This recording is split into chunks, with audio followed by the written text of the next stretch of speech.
A lot of people ask, how do you organize your life when you have so much to do in so little time? It seems to be chaotic, and the phone is ringing, and people are calling, and unexpected emergencies crop up, and things that you expected to happen don't happen, and things that do happen take much longer than you thought and cost much more, and so on. Well, I say, join the human race.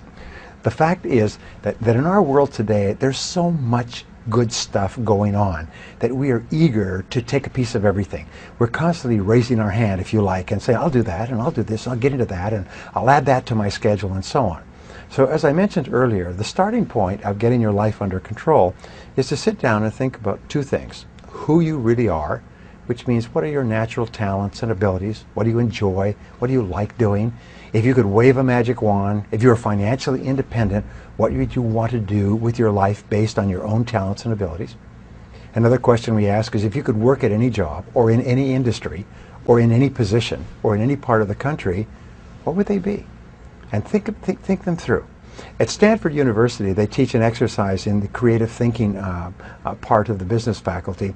It's called the 2010 exercise. And that's, imagine that you have $20 million cash in the bank, just for fun, an inheritance, you won a lottery, but simultaneously you have an incurable illness and you only have 10 years left to live. If you had $20 million in the bank and 10 years left to live, what choices and decisions would you make for your life?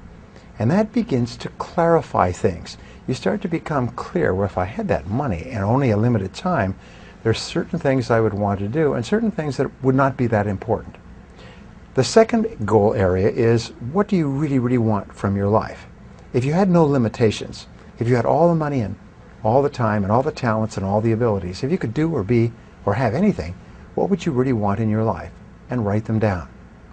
And then what I encourage people to do is make a list of 10 things, 10 goals that you'd like to accomplish in the next year or so, and ask this question. If I could only accomplish one goal on this list, which one goal would have the greatest positive impact on my life?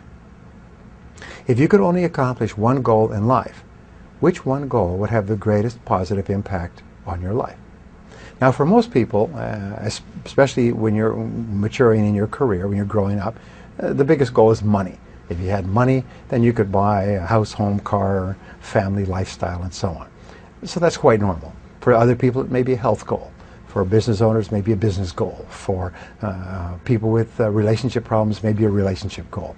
But ask yourself, if you could achieve one goal or resolve one problem, and remember, a problem unsolved is merely a goal unachieved, which one would it be? And write that down and make that the major definite purpose of your life. Make it the central organizing principle of your life. Now, Wolfgang von Goethe had a wonderful observation about life. He basically said that everything counts. Everything that we do helps or hurts. Everything adds up or takes away. So once you have a very clear goal, then you simply ask yourself, based on what I really, really want for my life, what's most important to me, is what I'm about to do helping or hurting?